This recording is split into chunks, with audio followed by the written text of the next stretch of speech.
Hey guys, wanted to give you an update and let you know how I'm doing. It's been 1 week since I had my first chemo regimen on this new cycle, and there's a lot of updates. So one that I had mentioned on the last video that was starting but has continued and kind of gotten to the very bitter end is I am 100% paralyzed from T8, T9, that's the thoracic lumbar, not the lumbar, the thoracic 8th vertebra down. So that would be from like here down. And I'm in a wheelchair. I don't know if you can see that. It's pretty fancy and awesome.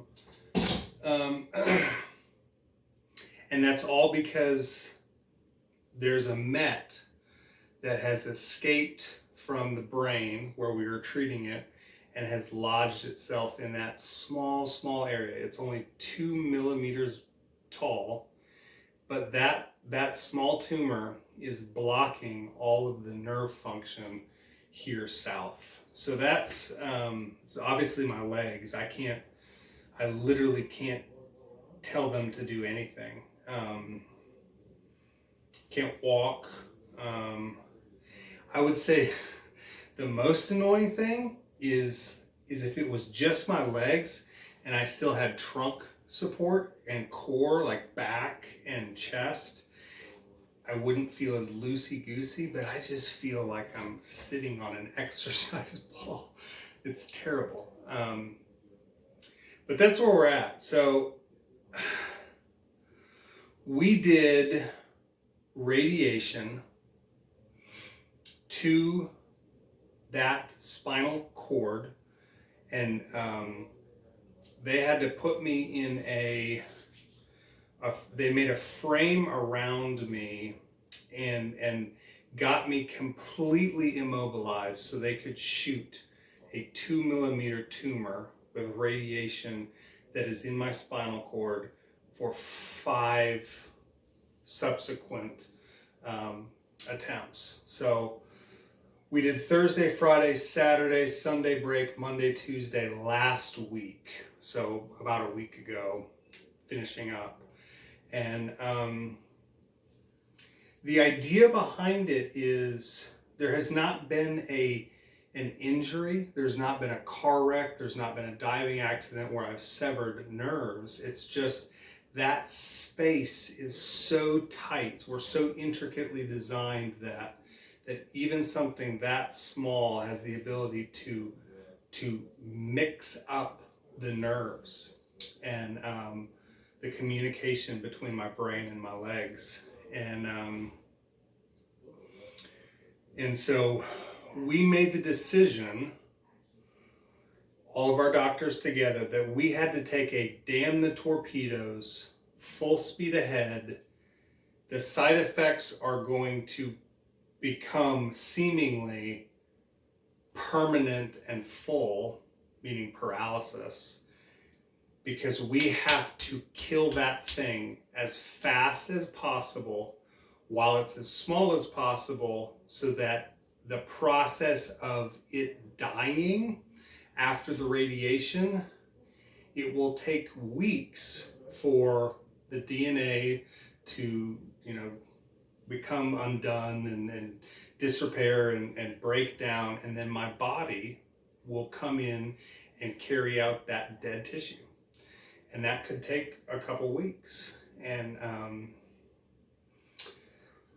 we knew we needed to move forward with systemic therapy.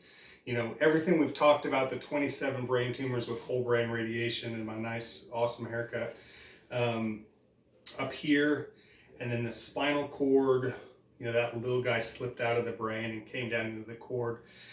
I don't have a lot of disease south of the neck. I've got 3 spots in my right upper lobe, 1 spot in my left lower lobe, and 1 liver met. No lymph nodes. I mean, it's not spectacular. It's manageable for the most part.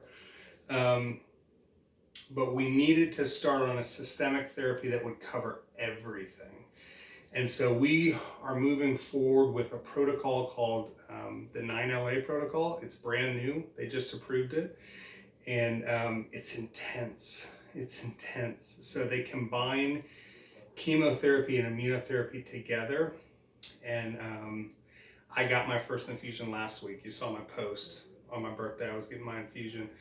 And it is Carboplatin, which is the platinum-based chemo, Abraxane, which is a taxane, pretty harsh chemo, and then Opdivo Yervoy together. And the doctors and the nurses that spent time with me and hung out with me and talked with me, because I was there for 6+ hours in the infusion room. I was the last one there last week. It just took forever because they said that they had never given an individual that many drugs at the same time. The sticker price on what they put into my body last week was $30,000 in one afternoon. And everyone was kind of worried about what the side effects would be. And I'm happy to report that God was kind in that this entire last week I have not had any nausea or vomiting or anything like that at all, which is crazy because I have been in so much pain. I get this story just keeps getting better and better. You know how I fell and broke my clavicle, and that's how they found the spinal cord tumor. While I've been paralyzed, I can't rotate in bed and I can't change positions. So I was trying to tweak my body, and I adjusted myself, and my dad, who was spending the night with me, so my wife could get some sleep, he heard an audible pop, like a pop, and I dislocated 2 or 3 ribs on my spine, and the pain has been horrific, like level 9, level 10. I can't breathe, gasping for breath pain. And so you have to think, if I was paralyzed with that amount of pain and the last week had been vomiting and nausea, I don't even know what I would have done. But God was so kind in that did not happen, and we thank Him for that. So where are we? We had another infusion of Abraxane. That's the second most virulent drug that they gave me last week, but it was just that one today. I will never get those 4 together again. They don't stack like that. So some are every 3 weeks, some are every 1 week, some are every 2, some are every 6. The chemos only go for the first 2 months, and the express intent of that is just to attack all of the cancer that's in my lungs and in my liver, and make it angry so that it disperses its DNA fragments. The Opdivo and Yervoy are immunotherapy drugs where they're training my immune system to see these DNA fragments as the foreign invaders for what they are. They're not good tissue, they're not good cells, and cancer escapes detection from the immune system. That's how it survives. But we're knocking it with chemo to get it to die, to express its DNA fragments so that the Opdivo and the Yervoy, which are the immune drugs, train my body to see this as cancer. And the idea would be permanently, that I create memory T cells, tumor killer cells, that recognize this disease and attack it forever. So we're just moving forward. God is just ministering to me and giving me hope and joy and delight in each day, even amidst the hardship.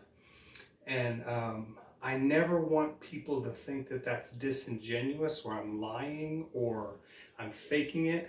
I will be real. Like, I'll be real and say I've had hard days where I've just been praying, God, I need help.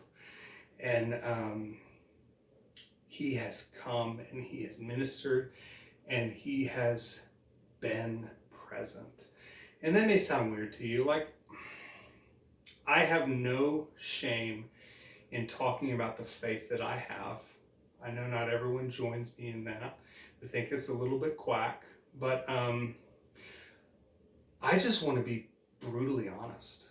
I don't have the energy or the time to shy away or craft an appropriate message. It's just, this is what I believe. This is what I know to be true.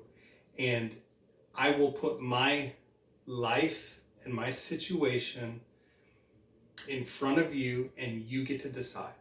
Is this man genuine? Is he crazy? Or is there something operating in him? Is there some truth that he has grasped that is compelling him and giving him faith and joy and delight in the midst of hardships that is unexplainable to the men of this world? And let you guys decide. So that's it. I want to keep it brief, but you guys pray for me. I know you do, because I feel the tangible effects of it. I feel the encouragement, and I thank you, and I say I love you. But I just want to be honest with the situation, and these days are hard because I have to struggle with the fact that we believe with the doctors that I will walk again, because there's not been a significant injury. We think it's just going to be several weeks of that cord being impaired, where I can't do anything, literally can't do anything. I'm a paraplegic. And then we believe that it could turn on, but I would have weeks, if not months, of rehab, like after a car wreck, like, you know, these people that, oh, he's walking again, crazy. That's what I'm up against. And that's best case scenario. There's not going to be a morning where I wake up and go, oh my gosh, I can walk, and I jump out of bed. So I'm fighting cancer now as a paraplegic, when 2 weeks ago I was walking. And you go, how is that guy holding himself together? Well, the answer is I'm not. The answer is I am looking to God to fill my heart with the grace necessary to face one day at a time, because that's what he says in his word. He says, you have grace for today. Do not fear. Do not give up hope, and look for fresh supplies of grace each day. And I have found that to be true and trustworthy. And I'm joyful. It's crazy. It's not all the time, but I can still lay in bed and my kids will come in there and snuggle with me, and talk to my wife and watch a movie. And guys, I cannot express enough just what it means to live in each day and just say, what can I do today? I can't change yesterday, and I can't do anything to affect tomorrow. What can I do today? And I think when we think along those ways, we find the grace available to push through and have joy even amidst dark circumstances. So I'll have a couple more thoughts. I'll probably do another video in a couple of days on some different things that are happening and some thoughts that I have, but I want to keep that brief. That's the health update. You guys are praying for me, and I want you to have that. Sorry if it's long, but it's from my heart. And guys, keep pushing. If you're a Christian, and if you have given your life to Christ and said, my hope is in him and not in myself, then we have a bright future ahead of us. and it cannot be taken away. And we'll have hard days, but the best is yet to come. So, guys, I love you. God bless you. We'll talk to you soon. Goodbye.